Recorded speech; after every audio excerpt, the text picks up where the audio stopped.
Hey guys, welcome to my Java tutorial. So today we're gonna talk about logical operators. So, ano nga ba tong logical operators na to? So, gaya ng dati, magbibigay muna ng example para mas madali nyo maintindihan. Kesa naman magsalita ako ng magsalita dito, wala pala kayo naiintindihan, di ba? So, mas maganda kung may example muna. So, una, gagawa muna ako ng variable int and age. Let's say 18, and gagawa ko ng boolean is legal age. So I'm gonna say age greater than 17. So natatandaan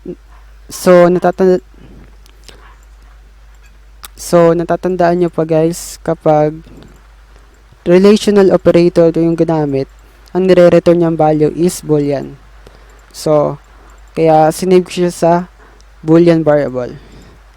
At gagawa pa ako ng isa pang boolean variable is invited. So let's say true. So ano nga ba tong logical operator na to? Gagawa muna ng comments dito. Logical operators.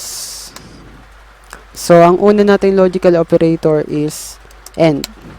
So ang symbol niya or keyword is double ampersand. So guys, ang pinakasimpleng explanation lang nito is kapag true yung isang boolean at true din yung isa. So guys, simple lang to. Kapag dalawang true ang statement, ang nire-return niyang value is true. For example, is legal age and is invited. So, parehas silang true is legal age kasi 18 greater than 17 is invited is equals to true. So, ang re-return niyang value is true. Pero kung false to, ang re-return niyang value is false.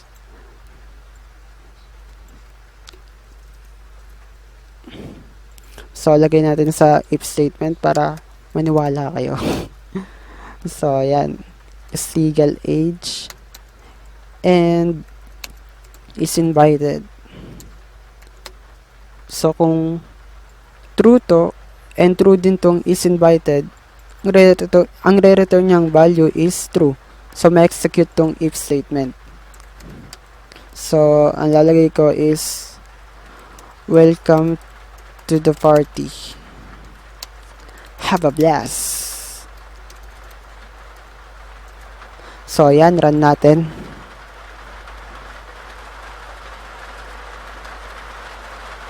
So, hindi siya na-execute kasi false yung is invited. Ibig sabihin, hindi siya invited. So, di niya na-execute tong code. For example, gawin natin siyang true and run natin again. So, yun, na-execute ang ating if statement. So, ganun lang siya guys. If this is true and the other one is true, ang sagot is true. And ang pangalawa nating logical operator is OR. Ang keyword niyan is double pipe. Shift plus slash. Shift plus backslash pala guys. So, for example, is legal age or is invited. Ganito lang yan guys, kung true to, kung isa sa mga to is true, magiging sagot niyan is true. So try natin. Is legal age or is invited is true. So gawin natin tong false. Run natin.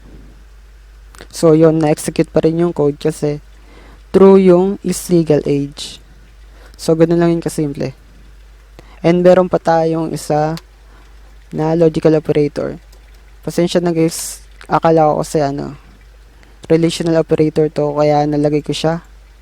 Pero, nasa logical operator talaga siya. So, yan yung not or negation. So, simple lang yan. Babaliktad niya yung value For example, is legal age. Pag nilagyan natin ng not, magiging false. So, gawin natin siyang not. And maglalagay ako dito ng else statement kung sakaling false tong nasa if statement. So, sorry, you cannot enter to this party. At maglalagay muna ako dito ng else statement. I'm gonna say, sorry, you cannot enter to this party. Go, grow up kid. So, run natin. So, na-execute yung else statement natin kasi false sila parehas. Pero kung true yung isa, gawin ko siyang true.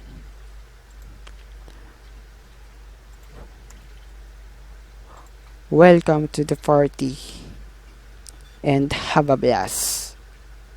So, yon.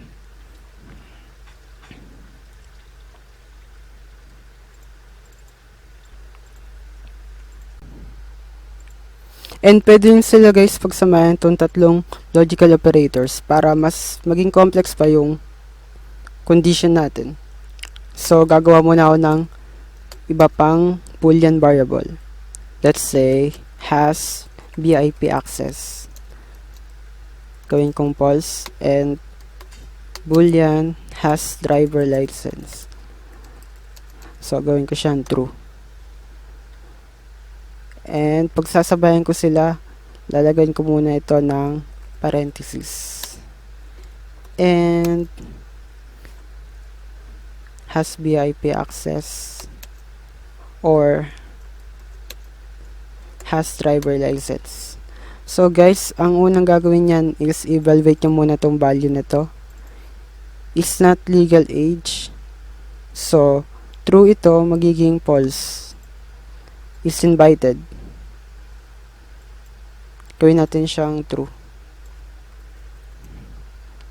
Is invited, so magiging true kasi or to. And the next one has VIP access, false, or has driver license. So true. So true and true. And nasa end siya, kaya ang magiging sagot is true. Dapat dalawang true ito para ma-execute yung code sa if statement. So run natin. So yun, na-run natin tong welcome to the party. And lalagay ko is gawin natin tong false is invited para makita nyo naman ang pagkakaiba. So yun, naging false siya kasi false na agad tong statement na to. Kaya di-disregard nyo na agad to kasi pag sa end, isang false lang, false na agad. So, di nga na to execute. So, yun lang guys. Sana may natutunan kayo. And kung nagustuhan mo tong video na to, i-like mo na rin. At mag-subscribe ka na sa channel ko. At yun lang. See you on the next one. Peace out!